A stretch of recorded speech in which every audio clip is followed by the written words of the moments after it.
And when I first got started, I had absolutely nothing, didn't even have a computer. And my mother and father had an old Packard Bell computer that they'd had sitting in a room and maybe had turned it on 2 or 3 times, and that was it. My mother found it on a Black Friday sale, around Thanksgiving, and got a real bargain, and they never used it. So they said, here, take this and use this until you can buy a computer of your own. Power to Live More with Joe Dodds. Welcome to the Power to Live More podcast, all about productivity, organisation, well-being, energy and resilience.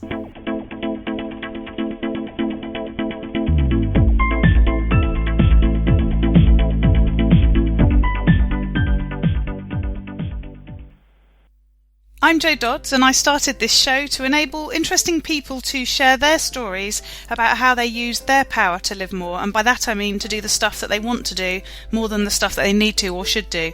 It's about creating a life for yourself where you have the energy, health and space to be happy and fulfilled, spending your time as you'd like, whether that be at work, home or somewhere else entirely. That's your choice. Hello, my name is Ellie Dodds and I'm co-presenter, and today Joe's interviewing Karon Thackston of Marketing Words. Karon was another of Kelly McCausey's from show number 115's referrals. Teacher, guide, simplifier of the complex. Since 1999, Karon Thackston and the Marketing Words agency have been devoted to delivering high-value training that empowers online entrepreneurs to entice, engage, and earn more. Need to master the art of snappy tidbits of copy for social media, headlines, or calls to action? Or free yourself by growing passive income streams? Count on Karon to break down the process into easily understood steps, and she'll do it with 100% focus, not fluff. Back to the studio. Today I'm interviewing Karon Thackston of Marketing Words. Thanks for joining me, Karon. Thanks for the invitation. I'm excited to be here. Lovely. So tell us a bit about who you are, what you do, and where you do it. Well, I started Marketing Words in 1999, so we've been in business online for just a couple of years, and started out as a copywriting agency, and we primarily did online copywriting at that time. And it has grown over the years to focus now more on training other people how to do copywriting and how to succeed in other areas of online business marketing. And we're at marketingwords.com. I'm located in the United States in the state of South Carolina. So I bet you were saying before we hit record that it was warm where you are. I bet it's warmer here.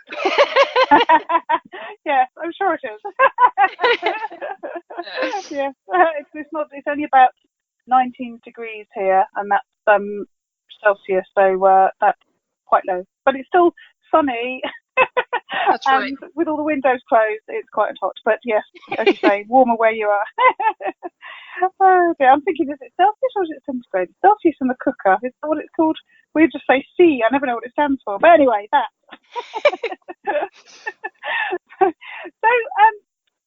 really quite intrigued. Firstly, on the fact that you said your company's been around 20 years.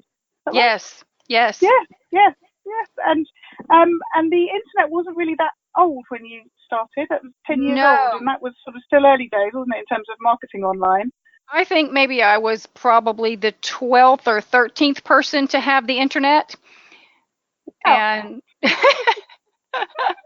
no, it was pretty early on. The internet had been around for a few years, but it really wasn't being used that much for business. People still thought it was this cool fad. Every home did not have internet access automatically. I had dial-up was the only thing. Some people don't even know what dial-up internet is, where you had to call in through a telephone line. And I had this, I don't even remember what the name of it was now, but it was some piece of software. This was long before apps. And it would pop up when someone was trying to call and I was using the one telephone line for internet access. And then Yeah. you had the option to click it and say, okay, let that call through, but it would have to disconnect the internet service to let the call through. So, Yeah. Yeah. yeah, but I thought, boy, was I something when I had that high-tech little thing on my computer that now I could go back and forth between two of them. So it's been a long time. Yeah. Yeah, I was doing some training with one of our supermarkets the other day, and we were talking about their new till system and how the old till system was put in 20 years ago. And so part of the training was to talk about, what it was like in those days. And we were talking about dial-up, and I was saying exactly what you said, that you couldn't have a phone call at the same time. Mm-hmm. And we were sort of saying, how did we even enjoy spending time on it? Because when we look back now, we think the internet's slow now, and we've had problems connecting to do this call today, and that's a really fast internet compared to what it has been like 20 years ago, and it's still frustrating now. But I suppose our expectations were so much lower then, weren't they?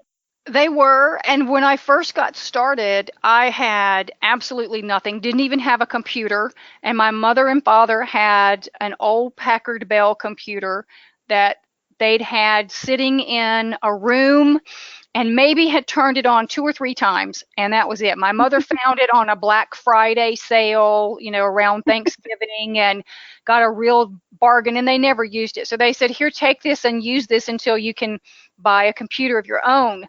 And Yeah. I couldn't get AOL to work. That's the only option I had at the time. And when I talked to tech support, they said, well, you don't have enough RAM on that computer. They clicked me through how to find out how much I had. I had 2 megabytes. 2 megabytes? Yeah. Not gigabytes, megabytes. And when I looked into getting more RAM to go into this computer, the only chip available was a 4 megabyte chip, and I thought, my gosh, they're going to make me double it. Who in the world would ever need 4 megabytes of RAM? Nobody would ever use that much. I was furious that they were going to make me pay for all that RAM that I would never ever use. Oh, what we didn't know. No, exactly. Well, I came from a family where my dad was in computing when it first happened in the sort of 60s and 70s, and he used to talk about how the computer was the size of a room, and how people were punching cards to make it work. And he used to tell me a story about they had the ticker tape, Mm-hmm. and how when they used to punch it, when they got to the end, it was rolled up the wrong way round, because obviously they'd started at the beginning and finished at the end, and now the end was at the beginning, if you see what I mean. So where he worked was on the 3rd floor, so they used to go and stand in the stairwells and hold the end and drop it down the stairwell and then wind it back up again. So really high tech. That's hilarious. How funny. Yeah. So let's think about the 20 years then between 1999 and now, and marketing and content and online marketing. And this is a big question when I say, what's changed? We haven't got obviously that long, but give us a bit of a whistle-stop tour, or perhaps a little bit of how you got into it, and then what's working now. That might be more useful, I guess. Sure. I worked in marketing my entire life. I went to college to get a degree in marketing, and then every job I've had since then has been in that field. And I guess it was around 1994, 1995, somewhere around in there. My husband and I decided that we wanted to try to start a family. And I desperately wanted to be at home with this child that we had yet to create. So being the planner that I am, I began to look ahead and see what I could do and whatnot. And at that point, work at home jobs were becoming more and more popular. And of course, I looked on the internet, and what little bit of information there was all, envelope stuffing and making collections, phone calls for the collection agencies and things like that. And I thought, no, I'm not going to do this.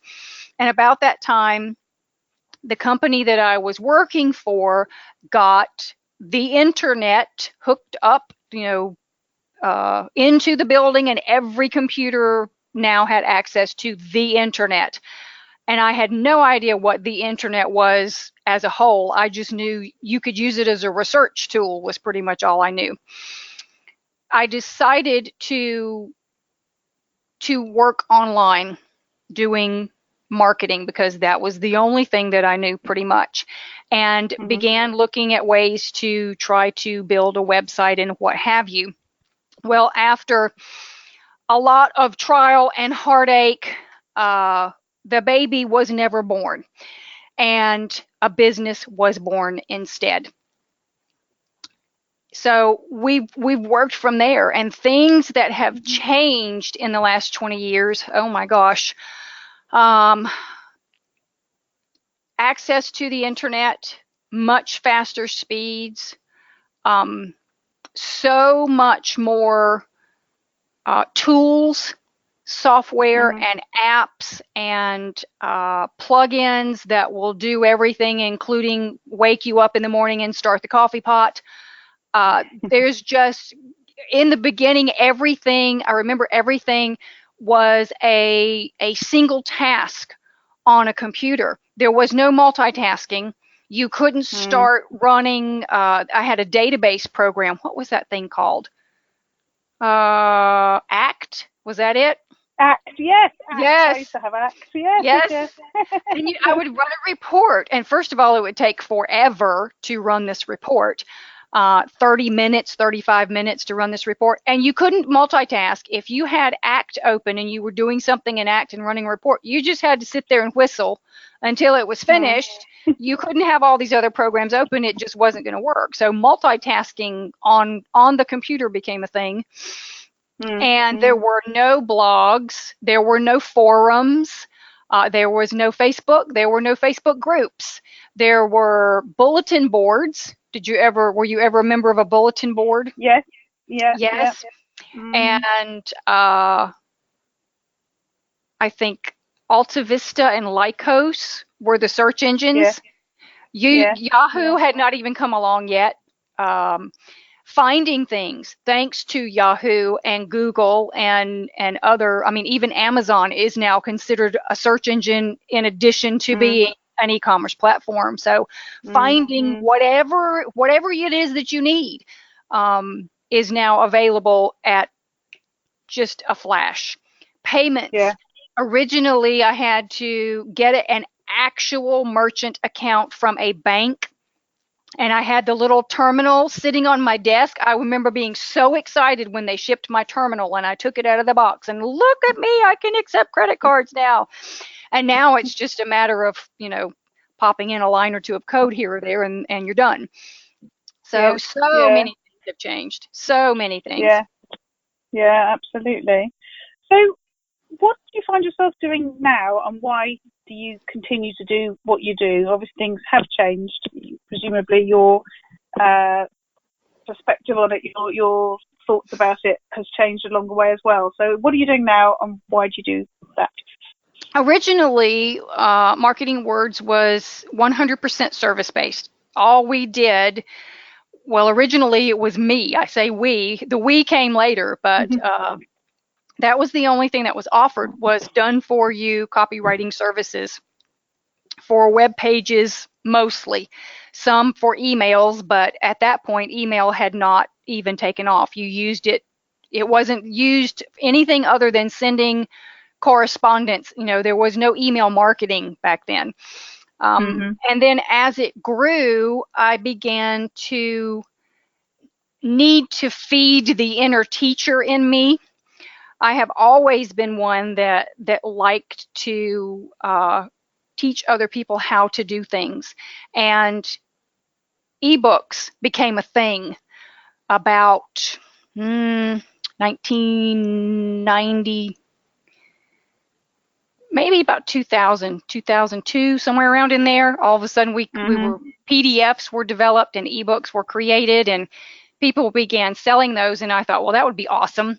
So I created a course, and then a year or two later created another course, and then another course, and webinars became a thing. Nobody had ever heard of webinars, and started doing those to promote them, and realized that, hey, I love doing this. So that started the process of Marketing Words very gradually changing its focus from being primarily a copywriting agency that would write copy for different aspects of online marketing to training people or businesses how they could do different things themselves, or how a team could do various types of writing or marketing or what have you themselves.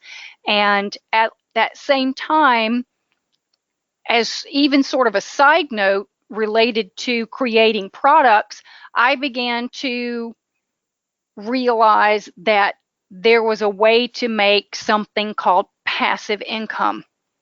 And I had never heard of this before. And the concept just really lit me on fire. I was so excited to think that I could go out to lunch and come back and check my email, and there would be little sale notices from ClickBank. Was about the only place that would do this back then.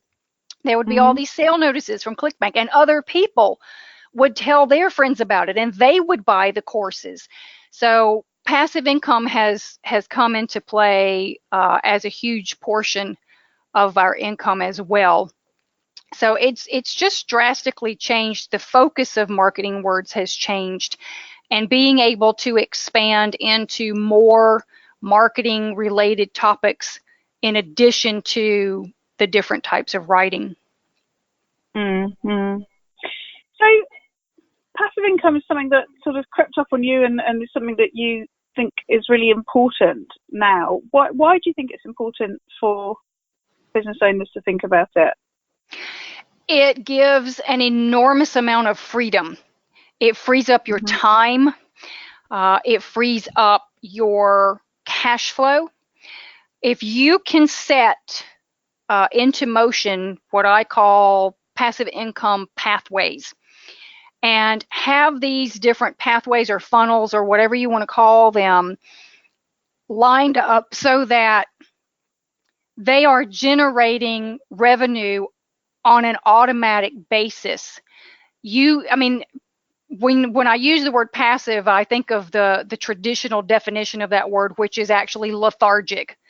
Not using a lot of energy is really what passive is defined as. And that's what this is. You do have to expend some energy to set up a funnel, or to send an email, or to post in a Facebook group or a LinkedIn group, or whatever it's going to be.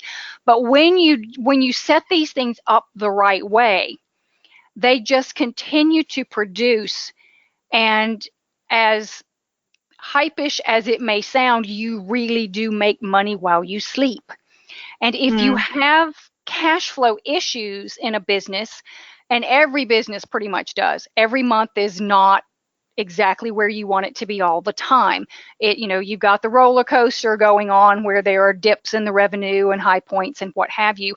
This can significantly level that out, because once you set it up, you don't have to expend a lot of time to keep it going, but the revenue keeps coming in. So you aren't chasing clients all the time. You aren't tied to a computer all the time. Your revenue is not dependent on how much time you have to spend. So to me, this is one of the most revolutionary concepts that anyone in online business has ever thought of. And I think it is a must-have for every online business because of the amount of freedom it gives you. So what would that look like to an average business owner? I mean, obviously it depends on what people are providing as their product and service in the first place, but what sort of shape would that look like? Would that be? Well, the easiest way, in my opinion, to get started with passive income is through affiliate referrals, because you don't have to create a product. You don't have to set up a website or even an additional web page on your site. You don't have to do all of these things. There are so many different avenues you can take with passive income, but this is one of the simplest ones. All you have to do is make a recommendation.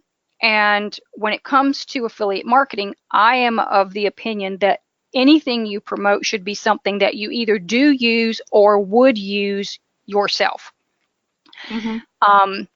Then all you're doing is saying, hey, look at this awesome whatever it is that I found. I started using this 2 weeks ago.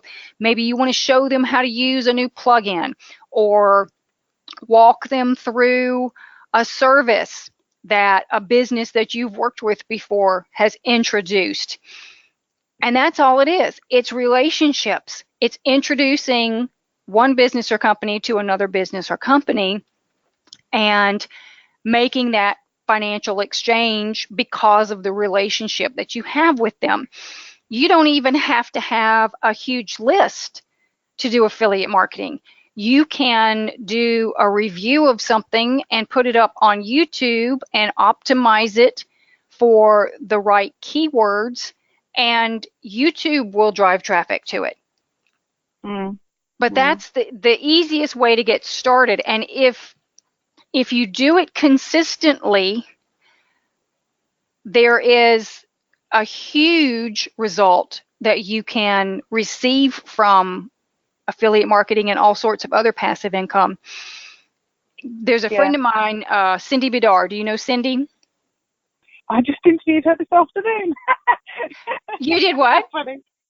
I interviewed her this afternoon. She'll be the podcast before you when we publish. Did you? That's hilarious. I didn't know that. Well, one of Cindy's Cindy-isms, if you will, is consistency outperforms brilliance every time. And she is 100% correct.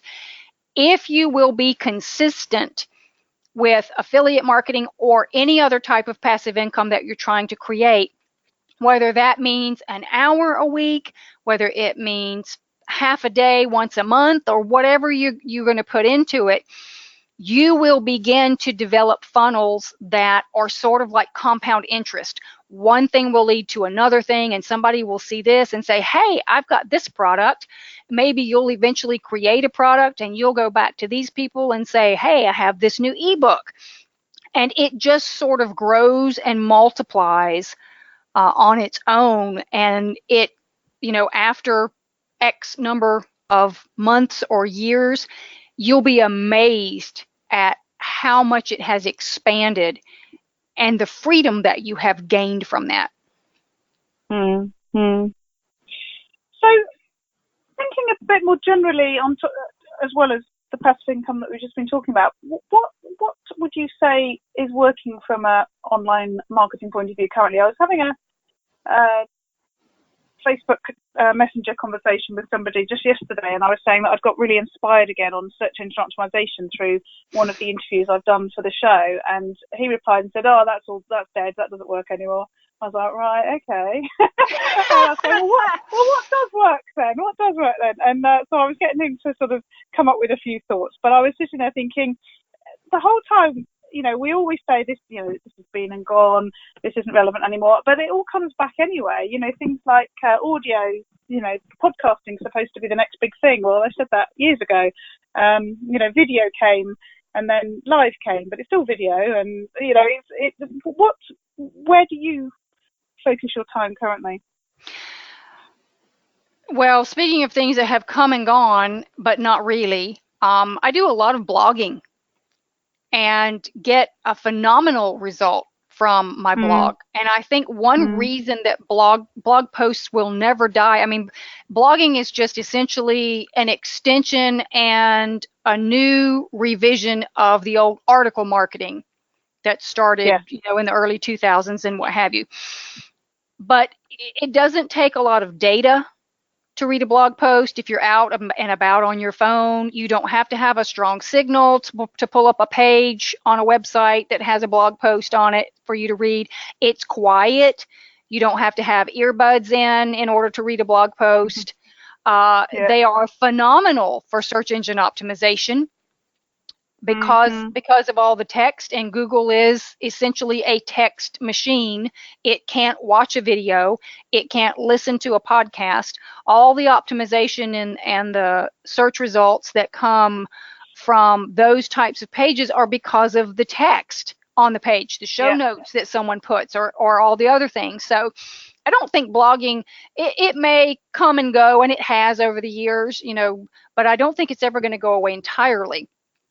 So that is still working for me. Email is still working for me. If I really want to push something that I'm excited about, a new webinar that I'm doing or something else, email is the way to go. And all of the affiliates that promote the products that Marketing Words has, that's how they get most of their sales, is by doing email campaigns. Yeah. So those two work. And as you say, a lot of people say email marketing is dead. I know. It's they really do, interesting, isn't it? Yeah. They say that, and everyone says, oh, you have to use Messenger or whatever to communicate with people anymore. But I don't think that's ever going to take the place of email.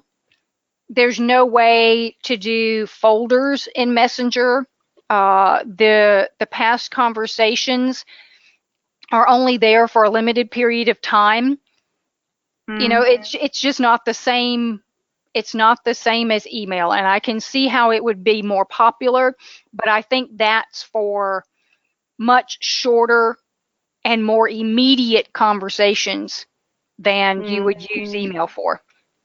And the thing with the Facebook Messenger is that the bots that are all the rage at the moment are fine in certain situations. I just sort of look at things like that and think, I'm talking to a machine. I don't want to talk to a machine. I know, really.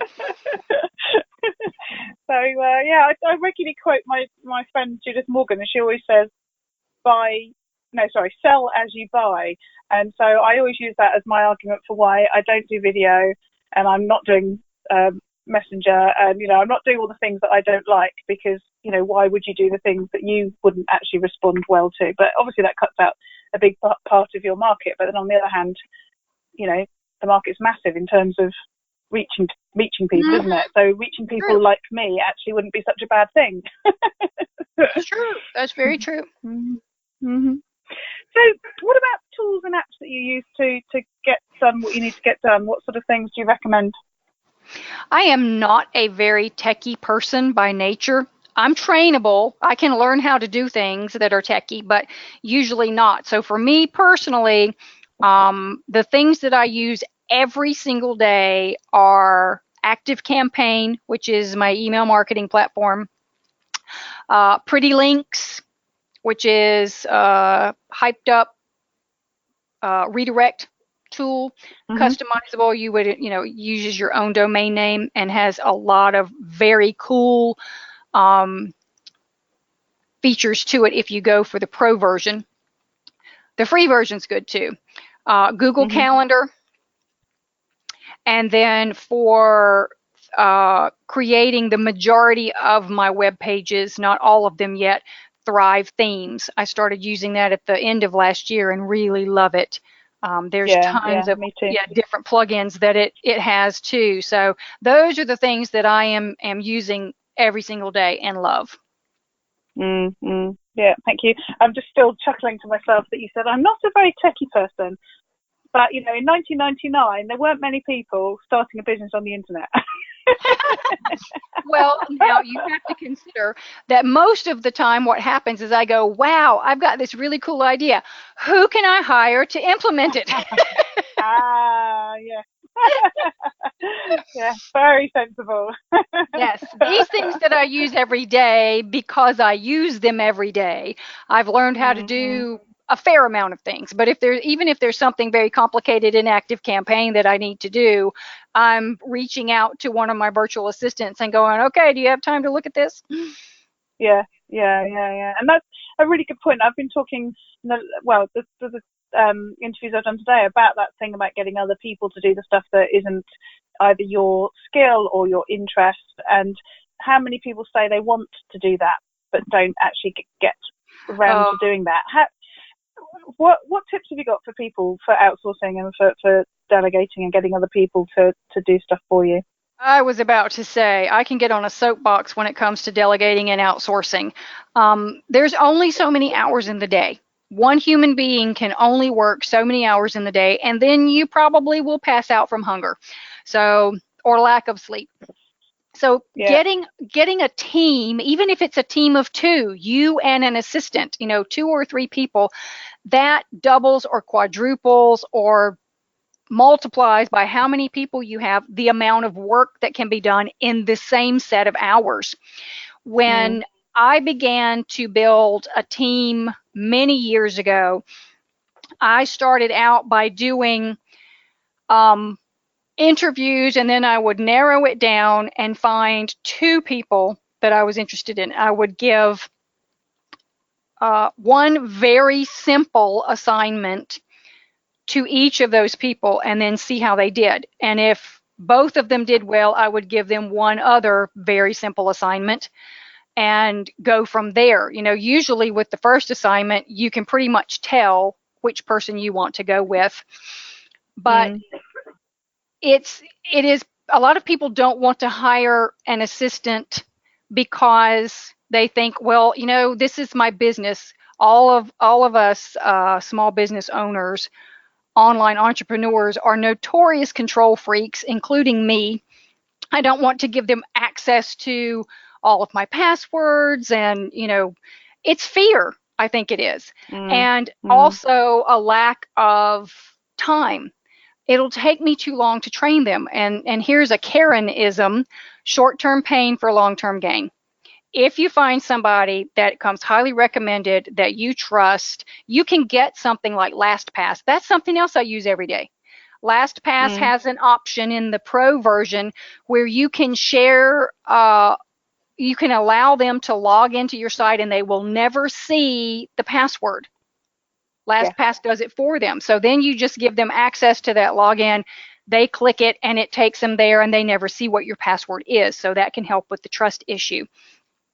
But every time you have a process, make notes. The next time you decide you're going to send out an email, as you're creating this email, jot down a little checklist. It doesn't have to be horribly detailed, and start saving those so that when you're ready to get an assistant, you have checklists to hand to him or her. And I would keep in mind, as you're interviewing and getting used to working with an assistant, that everybody is different. And I will admit, in 2003, 2004, I had to learn this lesson the hard way. I expected everyone that worked with me to be just like I was, and nobody else was. And that caused some issues for me in hiring people. But what I eventually came to see was that it's a good thing everybody's not like me, because they all had strengths that they were bringing to the table and new ideas that I may not have ever thought of. So it's a bit of a change, but the more you allow other people to come in and help you with your business, the more you can pay attention to the money-making activities and allow them to do the things where they have strengths that can support you as you are building your income. Absolutely. Thank you. That's some great tips there about outsourcing, particularly the one about, just as you say, making notes as you go along so that you can be ready when you do need to outsource. Because that's the bit I think that always gets in the way. I for myself, it certainly is. I have all this list of things I want to outsource, and then think to myself, oh, I've got to put all those instructions together, and then it just gets pushed off. But as you say, short-term pain for long-term gain. I will remember that.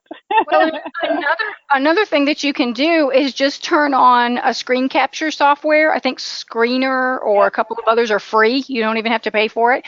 And talk yourself through what you're doing, and then you've got a video to show someone, and you're explaining, I do the subject line this way because blah, blah, blah. You want to leave three blank lines here because, and you just walk through, and that, because you're sitting there doing it anyway, it's the same process, and you don't have to worry with a written sheet.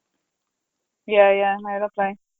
So just moving into our last couple of questions now. So firstly, what about those days where it all goes horribly wrong, where you have a bad day and things don't quite work out? How do you deal with that? I pout. Good one. I do. Oh, it's not a lie. I typically pout. I know myself. I've had to live in this body and with this mind for a long time, and I have to go through my poor pitiful me phase, and sometimes that takes an hour, and sometimes it takes 3 days, and then once I'm done with that, I'm over it. Well, I take that back. If it's a really bad day, I might medicate with caramel or ice cream or chocolate. In addition to the pouting, I can do both at the same time. But I'm not a wallower. After a little while, that's it. I get up, dust myself off, and I'm always thinking, okay, that completely missed the mark. It was just a total disaster. Now, what else can I do? I'm usually not somebody that says, oh man, I blew it. That's the end of that. Man, I'm just done for. It's over. Forget it. No, it's never over. It's never over. Yeah. So, but yeah, I pout, I eat bad food, and then I get up and do something about what went wrong. Yeah, I think I could go for that. That's sort of what I do too. I like the fact that you say you can pout and eat the food at the same time. I'm quite impressed with that. I might have to practice that. It's not a skill that I perhaps have at the moment. It really helps to multitask. I get through my pity party much quicker when I do both things at the same time. Brilliant.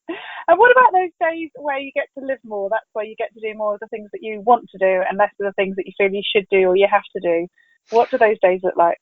Oh, do they have pickleball in the UK? No, what's that? Pickleball is supposedly America's fastest growing sport right now, and it's a combination of tennis and ping pong and badminton.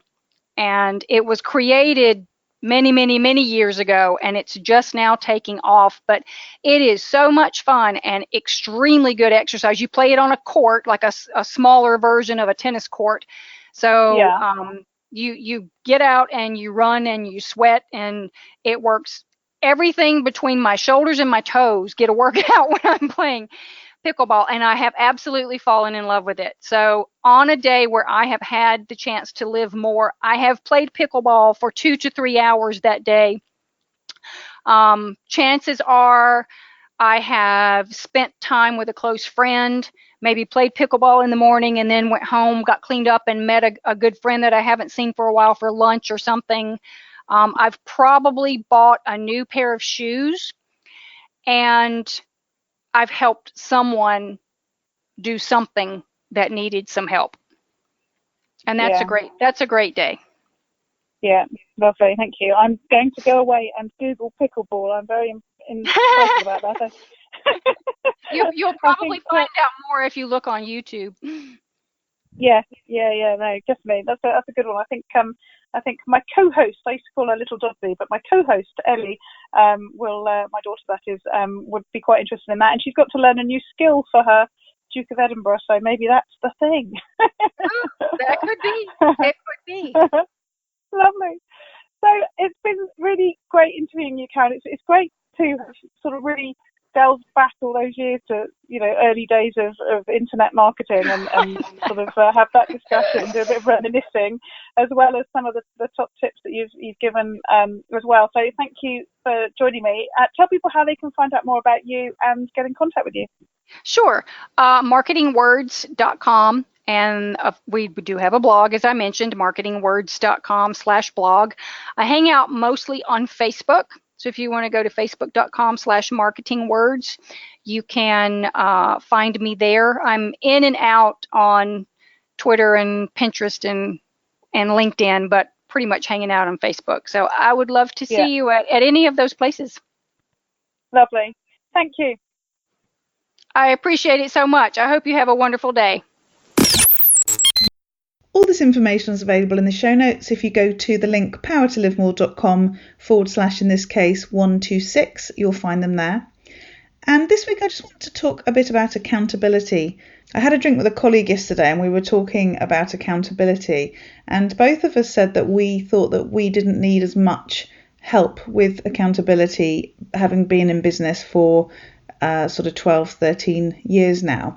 But then I reflected afterwards actually that For me, accountability isn't about other people necessarily. You can focus on being accountable to yourself, and you can manage that yourself if you're particularly self-motivated, and you can work out strategies that work to keep you accountable within yourself, if you like, rather than needing to involve other people. Then you're still being accountable and needing accountability. You just may not be needing other people to do that for you and with you. So some of the ways that you can keep yourself accountable is to make sure that you're setting goals, or at least a vision, to help you to go in the right direction with the things that you're looking to do. It might be that you have checklists that you complete. It might be that you have a calendar on the wall that you tick off every day when you've done the things that you said you're going to do. It might be that you're using your to-do list as a way of keeping yourself accountable. There's various apps that you can use on your smartphone which enable you to set up lists of habits that you want to develop, including the things that you want to do on a daily or weekly basis, and you can tick off that you've achieved those things each day, which is a way of keeping yourself accountable, because you can see visually and sort of get that, dopamine hit that you've actually achieved that particular item every day, and keep yourself accountable that way. We started talking about accountability because we were talking about other people helping to keep us accountable, and as I say, we were saying that we weren't sure that we needed that personally.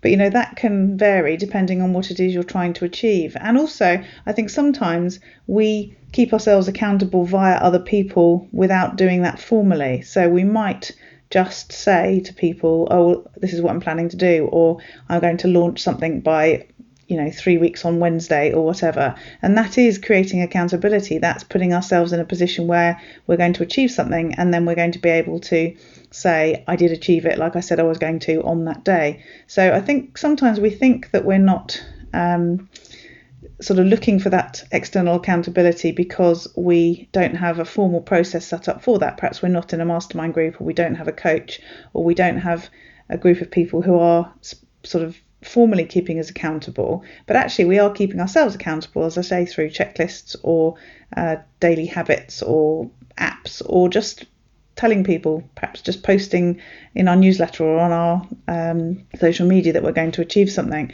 In fact, I started talking about my membership site, Power to Live More Calm, earlier in the year, and certainly over the summer, or at the beginning of the summer, I said that I was looking to launch it in September, and that was a form of accountability. I let you know it was coming, and as you'll know if you're a regular listener, it did take a bit longer than I hoped, but it is now live, and it is something that I committed to doing earlier in the year. And I guess I used my audience on the podcast as an accountability partner, or accountability partners, even though I didn't have sort of one-to-one conversations or make any specific agreements. Just the fact that I kept saying this is what I'm doing was my way of creating that accountability.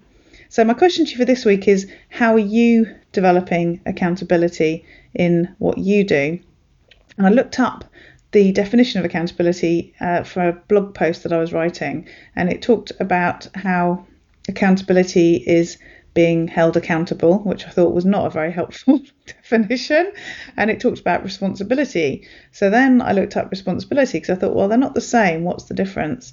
And what it was saying was that to be accountable, it's something that's happened, and it's something that you've taken responsibility for, and you've sort of said that you will be the person where the buck stops with you as a result of whatever it is you're doing or what's happened. Whereas responsibility can be something that you take in advance and during and after something's happened. So you can be responsible for something, but it doesn't necessarily mean that you're going to be accountable for it. And for me, that sort of was a bit like that action thing. So you can say, well, I'm responsible for this, but if you say, actually, by such and such a date, I will have achieved that, and you can hold me to account on that. For me, that's what makes it that accountability piece, is that bit about having said you're going to achieve something and then having achieved it or not.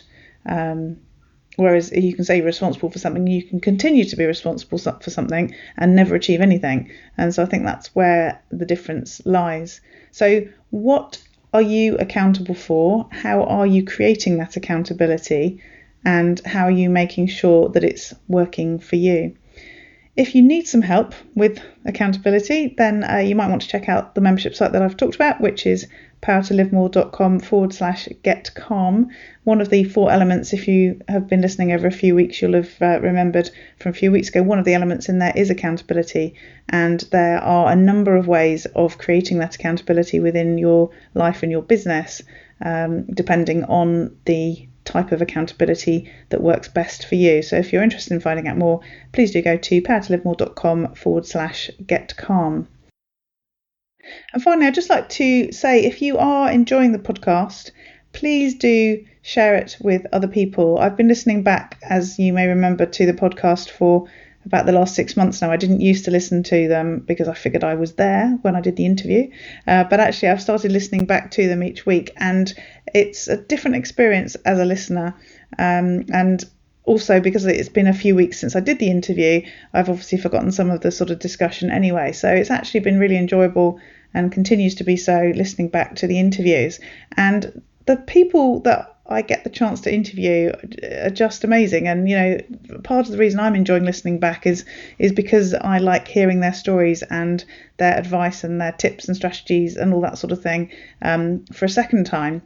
And there is some really great content that's coming through on the podcast, and I can't take any responsibility for it because it's them that's providing it. So I don't feel like I'm blowing up my own trumpet here. I'm actually bigging up my guests because they are really great guests. So if you do listen and you are enjoying the podcast, please do share with other people, perhaps on your social media, or just tell people about it so that they can benefit from listening to the great advice that my guests are giving as well. Thank you. And again, the show notes for this week's show are at powertolivemore.com/126. And we look forward to speaking to you next week. Use your power to live more.